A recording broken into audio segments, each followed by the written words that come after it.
Fried کی اصطلاح استعمال کروں تو ایگو اور اڈ یا لبیڈو میں تصادم ہوگا. آپ کے نفس کی خواہش کچھ اور ہے، ایمان کہتا ہے غلط. کشاکش ہوگی کہ نہیں؟ یہ اندرونی جہاد ہے اپنے نفس کے خلاف.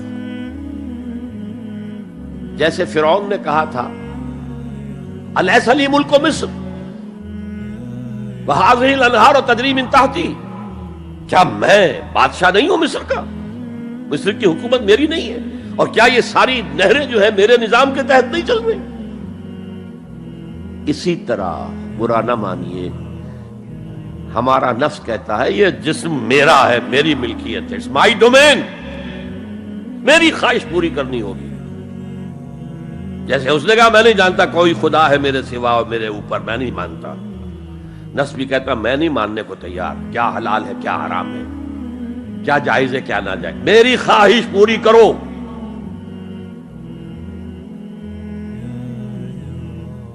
اس کے خلاف جہاد،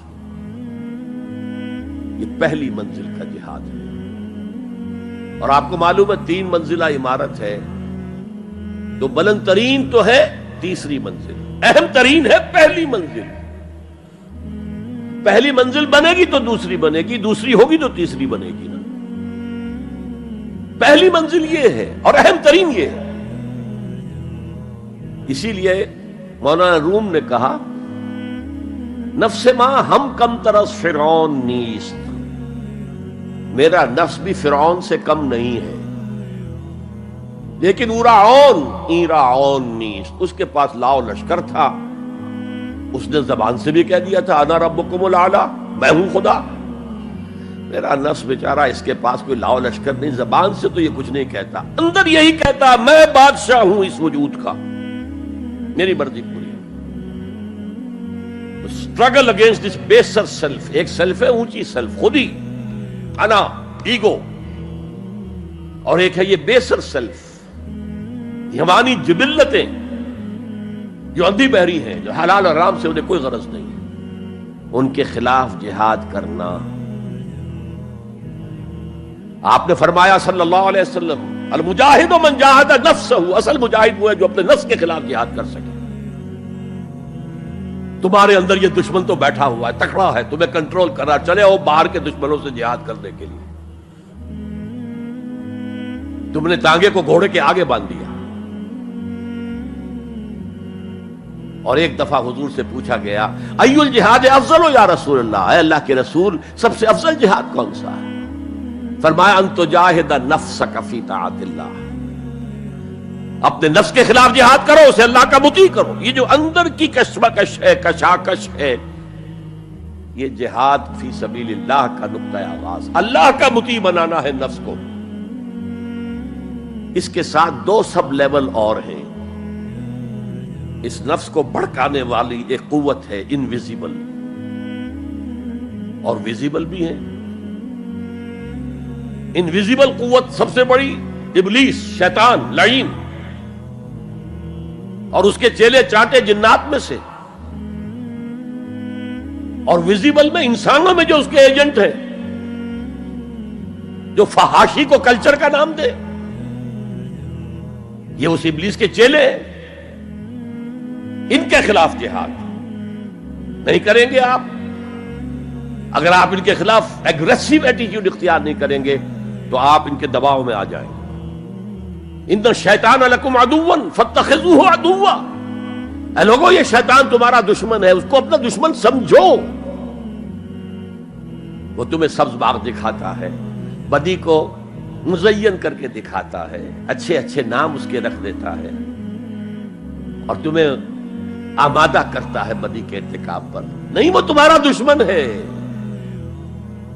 افتتخذونہ وذریتہ اولیاء من دونی، تم مجھے چھوڑ کر اسے اور اس کے چیلے چانٹوں کو تم اپنا دوست بناتے ہو. نہیں، شیطان کے خلاف جنگ کرو. اور تیسرا اس پر سب لیول کیا ہے؟ معاشرہ اگر بگڑا ہوا ہے، اس کا عمومی رجحان برائی کی طرف ہے، تو سوشل پریشرز آپ کو ادھر دھکیلتے ہیں.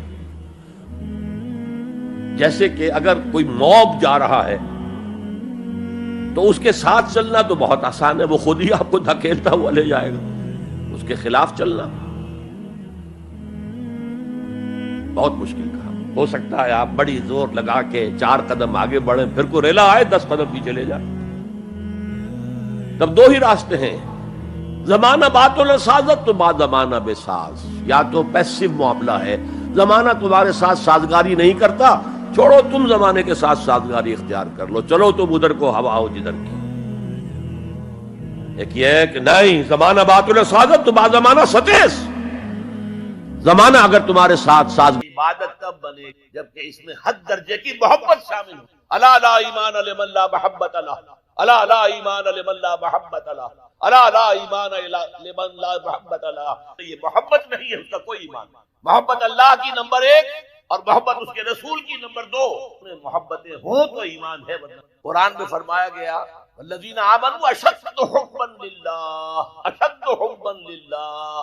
اشد کا لفظ آپ جانتے ہیں شدید ترین، جو واقعی صاحب ایمان ہے وہ شدید ترین محبت کرتے ہیں اللہ کے ساتھ۔ اور رسول نے اپنے بارے میں فرما دیا بہت خوب، لا یؤمن احدکم حتی اکون احب الیہ من والدہ وولدہ والناس اجمعین۔ تم میں سے کوئی شخص مومن نہیں ہو سکتا جب تک کہ میں اسے اس کے باپ سے، اس کے بیٹے سے اور تمام انسانوں سے زیادہ محبوب نہ ہو جاؤں۔ یہ محبت نظر تو نہیں آتی، نظر آئے گی اطاعت کہ آپ نے اللہ کا حکم مانا، رسول کا حکم مانا، لیکن یہ اطاعت عبادت تب بنے گی جبکہ اللہ کی محبت کے جذبشار ہو کر اللہ کی اطاعت کی۔ چنانچہ قرآن میں اس کی بڑی عمدہ مثال ہے، جب حضرت موسیٰ علیہ السلام پہلی مرتبہ فرعون کے دربار میں، تو فرعون نے مذاق اڑایا کہ یہ آیا ہے یہ موسیٰ اور یہ ہارون اس کا بھائی، اور یہ ہم پر حکم چلانا چاہتے ہیں۔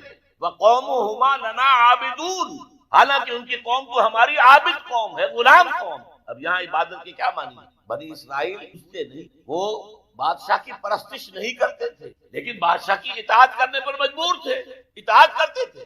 اس کو اس نے کہا وَقَوْمُهُمَا لَنَا عَابِدُونَ، ان کی قوم جو ہے وہ تو ہماری عابد ہے، عبادت گزار ہے، ہماری غلام ہے، ہماری اطاعت شعار ہے، ان کو کیا حق پہنچتا ہے ہماری بلی ہمیں کو میں آؤں۔ اچھا کوئی کہہ دے کہ فرعون کا لفظ ہے، آپ اسے طور پر لے آئے، اللہ کا لفظ تو نہیں ہے۔ ایک دوسری ملاقات میں حضرت موسیٰ علیہ السلام نے جب دعوت دی تو فرعون نے طنز الم نربک فینا ولیدا، اے فرعون، اے موسیٰ تم وہی نہیں ہو جسے ہم نے اپنے گھر میں پالا پوسا تھا۔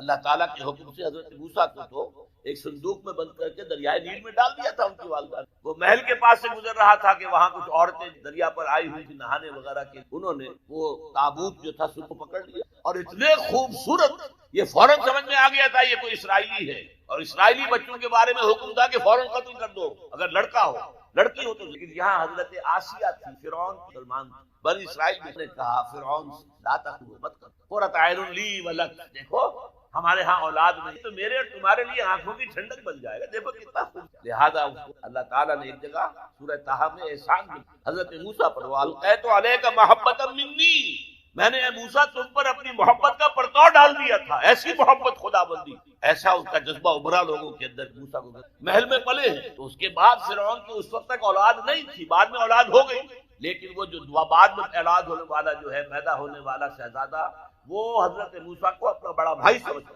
تو حضرت موسیٰ کو جب تانا دیا الم نربک فینا ولیدا، اے موسیٰ تم وہی نہیں ہو جس سے ہم نے بچپن میں پالا پوسا تھا، ہمارے ٹکڑوں پر پلے اور آج ہمارے منہ کو آ رہے ہو۔ اس کا جواب کیا دیا؟ تلک نعمت تمنھا علی ان عبدت بنی اسرائیل، بڑا احسان کیا تم کہ مجھے اپنے گھر میں پال دیا اور میری ساری قوم کو غلام بنا رکھا ہے۔ ان عبدت بنی اسرائیل، یہاں بھی لفظ عبادت، تو لفظ عبادت